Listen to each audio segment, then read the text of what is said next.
Sejam bem-vindos ao podcast Descomplicando. Aqui a gente trata estratégias, a gente discute estratégias que vão te mostrar o caminho para reduzir os impostos do provedor de internet e também aumentar o valor do seu negócio perante o mercado, ok? Bom, eu sou a Patrícia Vassalo. Eu sou o Danilo Souza. Carlos Godoy. Nós vamos fazer uma pequena introdução aqui sobre uma notícia aí muito bacana sobre o Wi-Fi 6. Né, Godoy? Sim, a Anatel ontem decidiu que vai locar para o Wi-Fi, né, radiação restrita, sem necessidade de licença de frequência, 1,2 GB em torno de 6 GHz. Né?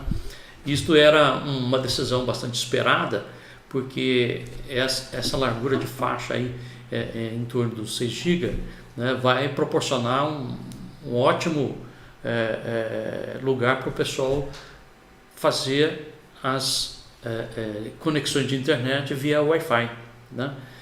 Frequência livre, vai poder distribuir alguma coisa que chegue com muita velocidade e que possa atender uma quantidade bastante grande de usuários, né?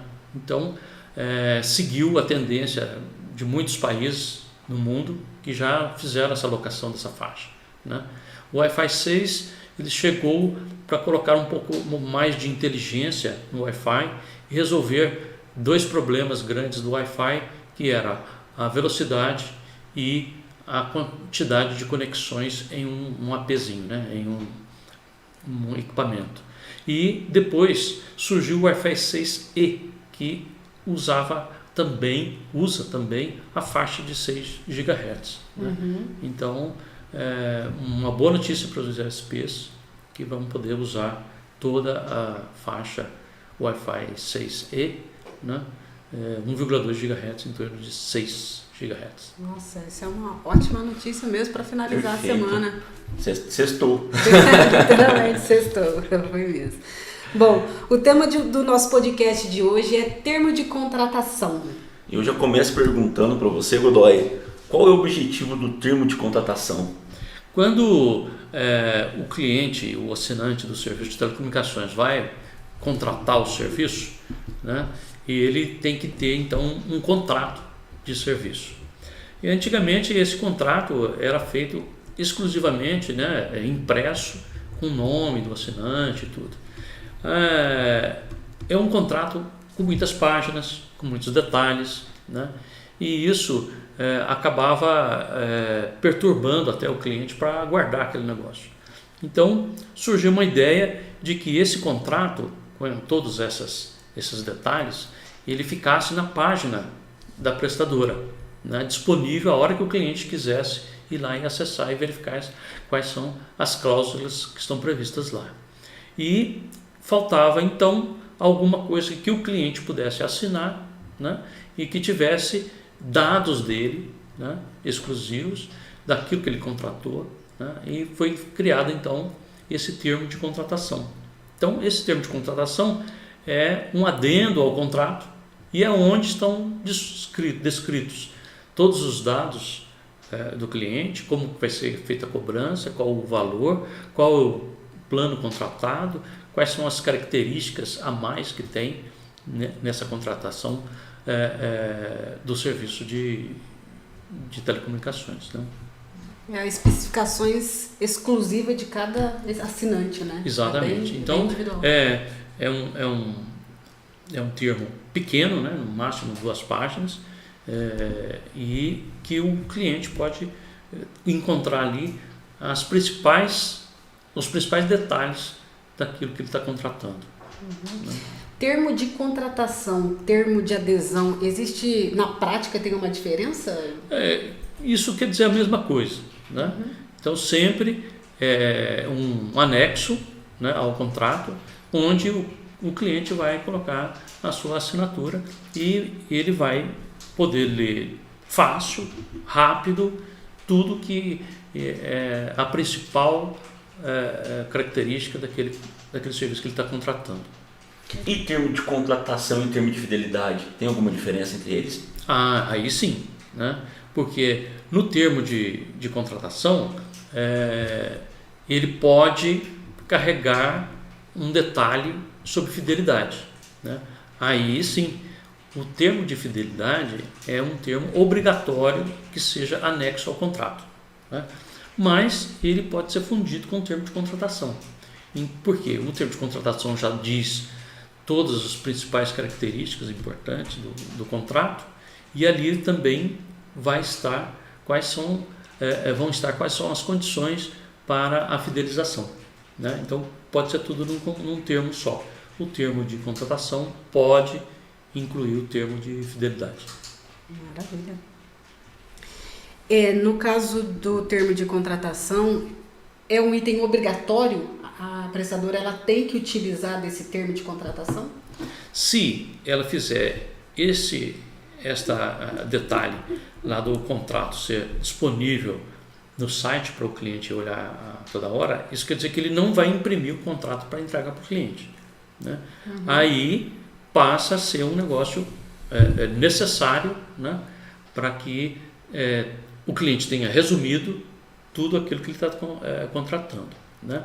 Então, se a prestadora resolve não fazer o termo de contratação, fazer um contrato só, né, ele pode fazer, né? Mas se ele usa essa sistemática de colocar no site o contrato mesmo, ser registrado em cartório, né, para dar mais veracidade àquilo que ele está colocando no site, então o termo de contratação passa a ser necessário. E para o assinante eu vejo como um facilitador também, porque ali tem praticamente um resumo do que tem naquele contrato mais complexo que muita gente não lê naquele momento, né? Exatamente. Então, já vi situações em que o cliente questiona, mas você não falou isso comigo quando a gente fechou, né? Não ficou claro isso para mim. Então, é um documento que você tem ali de forma clara, objetiva, aquilo que de fato eu preciso. Exatamente. É importante eu saber nesse primeiro momento. É importante saber tudo que está escrito lá. E é pequeno, facilmente o assinante do serviço vai tomar ciência. E manter uma transparência, né? Isso. E em relação ao provedor de internet, se ele não utilizar esse termo de contratação, o que pode acontecer, Godoy? Pois é, se ele não usar esse termo de contratação, ele tem que usar o contrato em si, certo? O contrato em si tem que ser assinado pelo cliente. Ou seja, um documento completo com todos os direitos e obrigações, mais o objeto contratado. E aí, como o cliente tem que ter esse contrato que ele assinou, né? Se ele é um só, então o nome dele, os dados dele estão no contrato, né? Então o provedor vai acabar tendo que guardar todos esses contratos com várias páginas. Esse negócio começa a aumentar o número de clientes, começa a aumentar o volume de papel que está sendo guardado, né? Ou ele tem que editar esse contrato para cada cliente, mesmo que seja de forma digital, assinado de forma digital, mas ele tem que editar, né, o contrato a cada cliente. Então, o termo de contratação, resumindo, é uma facilitação do processo, tanto para o lado da prestadora, quanto para o lado do cliente, né? É um benefício, né, para o provedor de internet, é um benefício. Certo. O termo de contratação, então, o termo de contratação ele pode oferecer algum benefício para o assinante, por exemplo? O benefício é exatamente esse. Ele facilmente tem lá um resumo do serviço que ele está contratando, né? Detalhes de cobrança, de velocidade, às vezes incluindo o termo de fidelidade, quais são as vantagens que ele está recebendo em função da fidelidade, se por acaso ele tiver que cancelar o contrato antes do prazo de fidelidade, quanto que ele deve pagar de multa, isso tudo tem que estar nesse termo. Sim, fica de uma maneira mais ali, fica bem resumida ali, bem tranquila para ele conseguir verificar tudo no mesmo local, por exemplo. Isso, exatamente. Clareza ali, né? E quais as informações que tem de constar nesse termo que são obrigatórias? Bem, o termo ele vai constar todos os dados do cliente, né? Dados pessoais do cliente, ou a LGPD, os dados pessoais do cliente, a forma com que será efetivada a cobrança, né? Como, por exemplo, data, que tipo de cobrança, se é boleto, se é depósito bancário, se é débito, cartão de crédito, se é débito em conta, né? E as características do plano que ele adquiriu, né? Qual a velocidade, qual a porcentagem mínima que vai ser assegurada nessa velocidade, se existe alguma coisa a mais do que a internet. Quer dizer, às vezes a prestadora oferece mais outros serviços, tem que estar incluso lá, tem que estar especificado, né? E quando tem o termo de fidelidade incluso no termo de contratação, né? Qual que é a data, né? Prazo do termo de fidelidade e quais são as vantagens que são dadas para o assinante e cada vantagem com o seu valor, né? Porque o total do valor vai originar o valor que o cliente tem que devolver para a prestadora no caso de cancelamento do contrato antes do termo de fidelidade, né? Então, a multa ou a devolução dessa garantia será dada proporcional ao valor total, né, dessas vantagens e proporcional também ao tempo que falta para o término do contrato de fidelidade. E qual a vigência máxima desse termo de contratação? O termo de contratação, ele não tem vigência prevista, né? Isso até é um fato que gera bastante discussão, né? Porque algumas prestadoras fazem um contrato com o cliente com duração prevista, né? Só que a prestadora não tem o direito de rescindir o contrato sem razão, né? Então, se o cliente, o assinante, não deu causa, né, para o cancelamento do contrato, a prestadora não pode cancelar, né? Então, se você coloca prazo lá ou não coloca prazo, não é assim alguma coisa que vai valer para a prestadora. Agora, o cliente sempre tem direito de rescindir o contrato a qualquer instante, né? Se por acaso esse termo de contratação tiver incluso a fidelidade, aí sim, a fidelidade para o cliente pessoa física tem um prazo máximo de 12 meses, né, em troca daquelas vantagens que estão descritas ali, certo? Só que a parte da fidelidade é que vai se expirar, não o termo no total, né?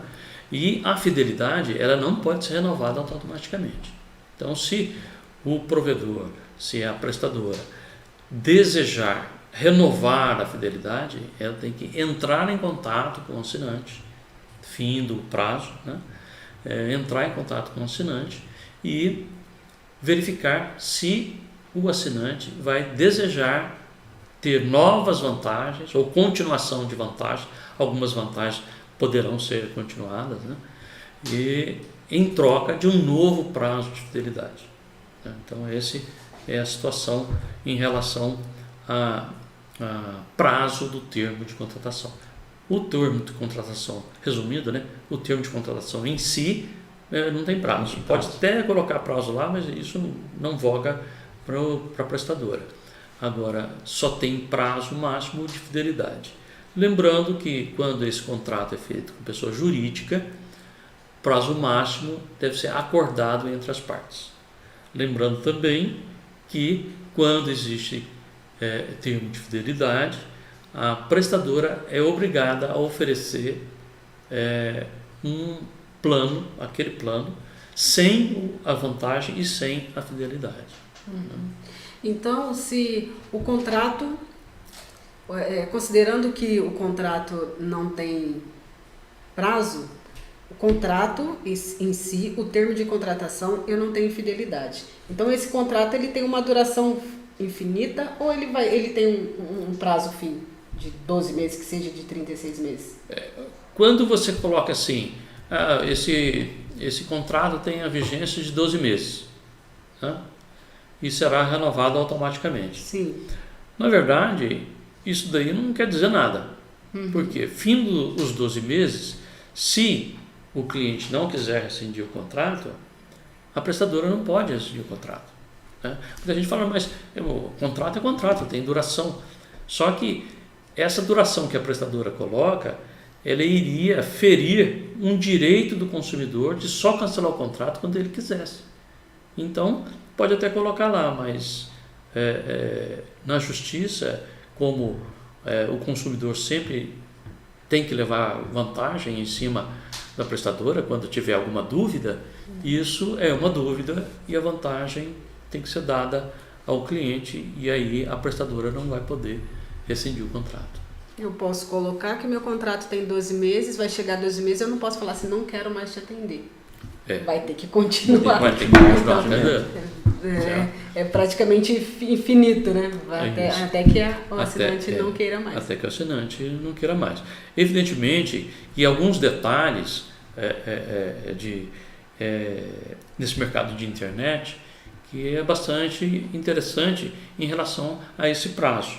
Por quê?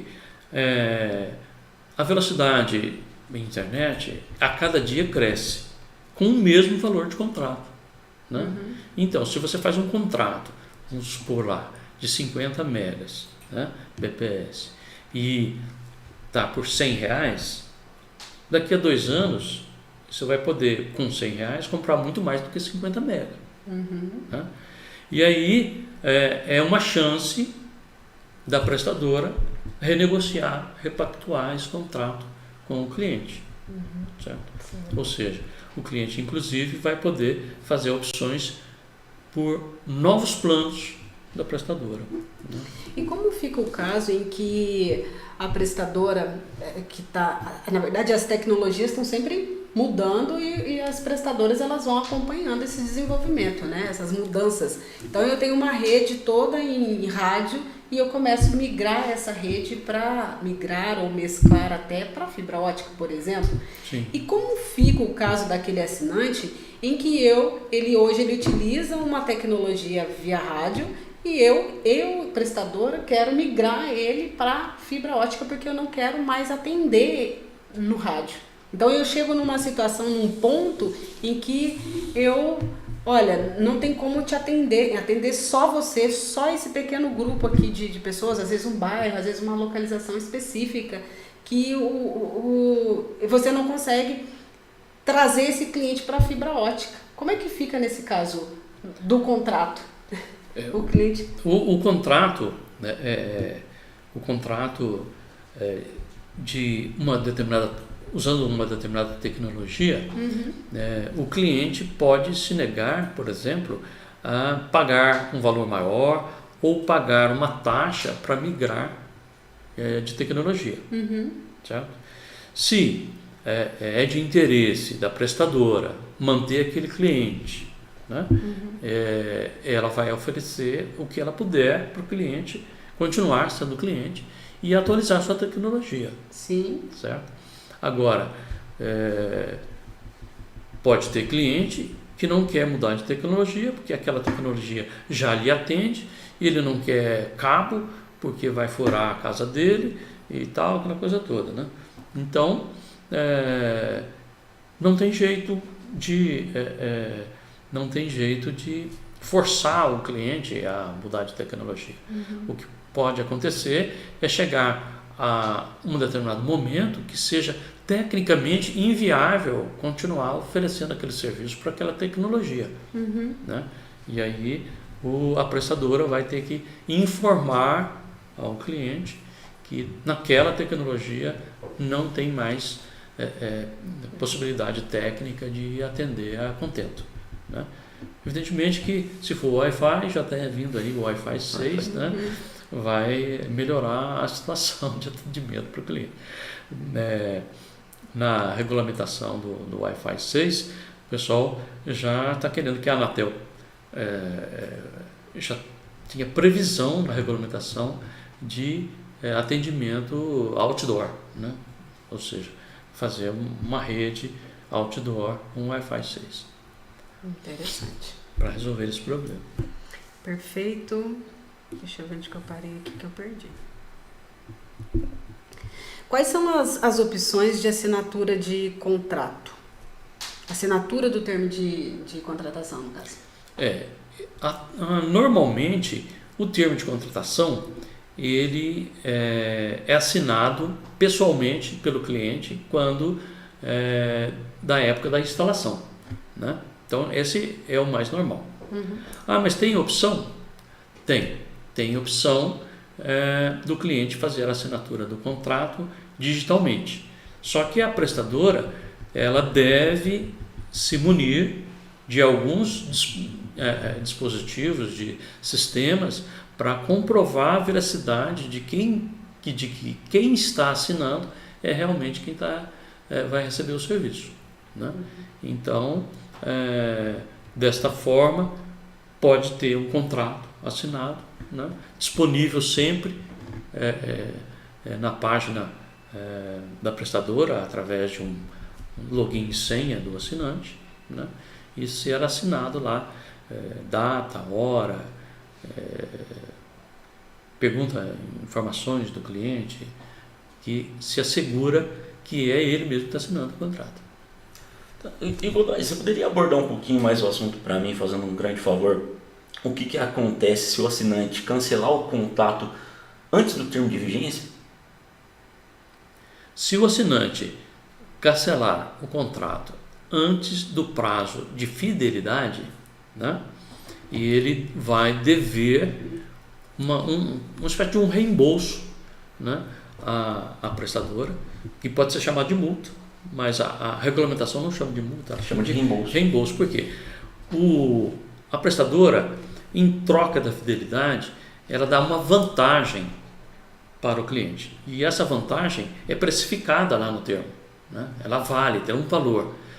Pois se ele ganhou essa vantagem e não conseguiu levar o contrato até o fim, ele tem que devolver parte dessa vantagem que ele recebeu, né, em forma de devolução de valor, né? Então, a vantagem foi de R$600, né? Foi vários itens que somaram R$600. Então, R$50 por mês, né, é o que ele teria que devolver no caso de faltarem meses para o término do prazo, né? Então faltaram-se 6 meses. 6 meses vezes R$50, R$300, que é a metade da vantagem recebida, porque passou-se metade do contrato, né? E no caso, por exemplo, uma pergunta que sempre gera muita dúvida, e se o assinante estiver inadimplente, ele pode solicitar o cancelamento do termo de contratação? Segundo a regulamentação, independe da adimplência do cliente a solicitação do cancelamento, né? E se a gente for ver praticamente, né, se o cliente não consegue pagar o plano, para que você vai mantê-lo dentro do plano, né? Então, se ele está com dificuldade de manter o plano, né, ele pode pedir o cancelamento. Logicamente, ele tem que acertar todos os débitos dele, inclusive a multa, né, da fidelidade, a devolução da vantagem proporcional, ele tem que acertar com a prestadora, Com o prestador de serviço, né? Aí vai uma negociação, pode ser incluso no sistema de proteção ao crédito, então tem que ter todo esse trâmite, né? Então, quando débito. Quanto é uma ótima opção também, né, para que Sim. se ele não tem condição para continuar, né, para não ser um prejuízo para nenhuma das duas partes, para que nenhuma das duas partes fiquem prejudicadas, por exemplo. Isso. E voltando ali no assunto anterior do cancelamento, se ele não tem fidelidade, o que resta ao cliente fazer? Ele pode pedir o cancelamento a qualquer momento, não vai gerar nenhum ônus para ele. É interessante ficar pactuado ali que ele comunique em 30 dias de antecedência à prestadora, algo do gênero? O contrato de telecom ele tem que ser cancelado imediatamente à solicitação do cliente. Se por acaso a prestadora tiver um sistema automático de cancelamento, E isso tem um prazo, parece que 2 dias ou 3 dias. Mas, se for feito de forma pessoal, né, a pessoa vai até o escritório da prestadora, a pessoa telefona para a prestadora, né, e dá lá os dados que asseguram que ela é realmente a detentora do contrato, a prestadora é obrigada a cancelar de imediato.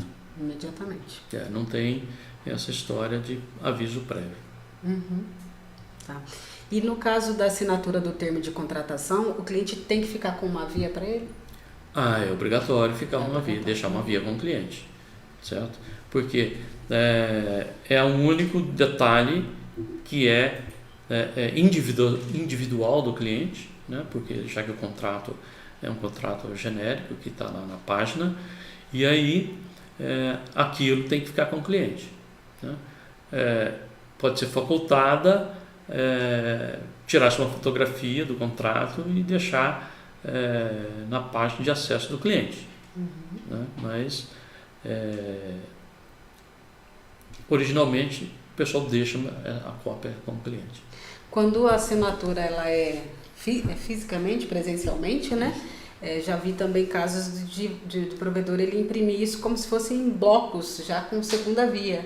Na hora que preenche ali os dados, já sai a segunda via direto. Fica uma via para o assinante, ele assina a via dele, automaticamente a via Sim. da empresa. Uhum.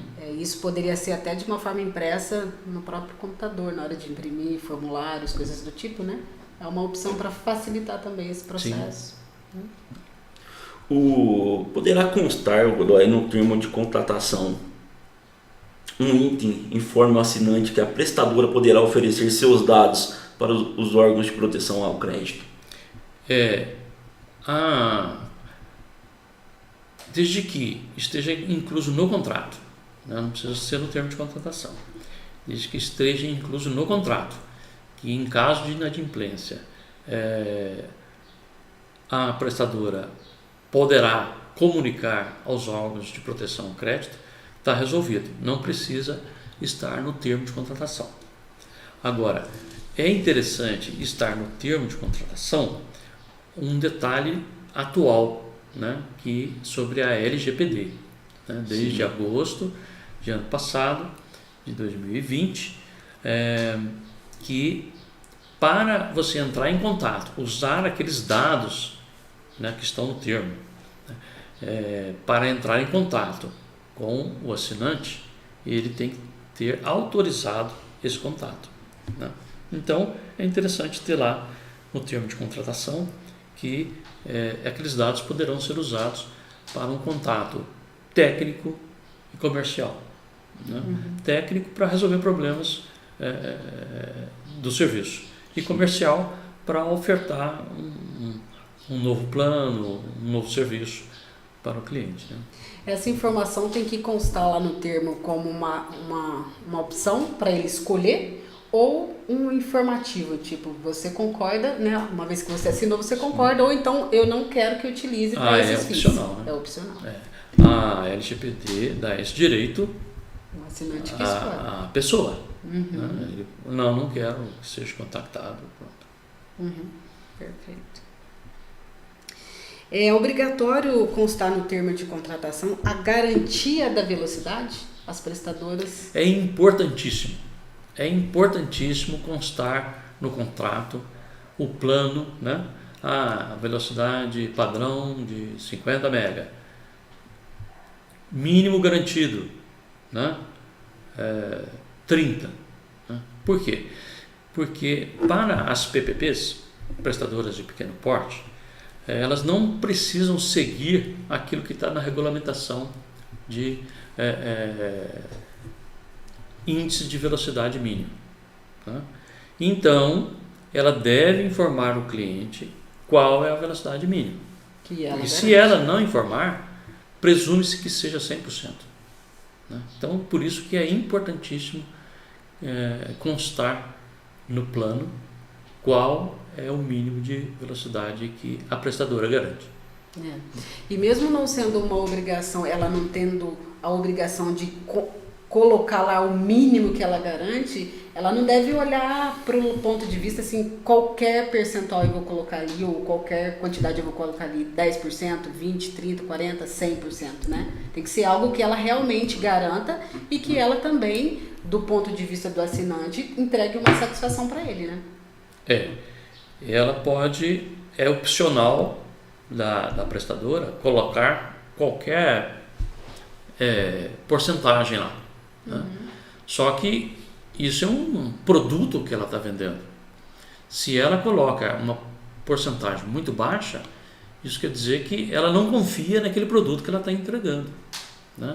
Então isso é o mercado que vai regular essa velocidade mínima, porque se a prestadora não garante quase nada, o cliente vai procurar uma outra prestadora que garante um pouco mais, né?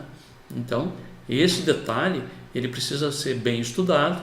Por quê? Porque se a prestadora coloca uma porcentagem muito grande e que realmente ela não consegue efetivar essa entrega, aí o cliente vai poder reclamar, né?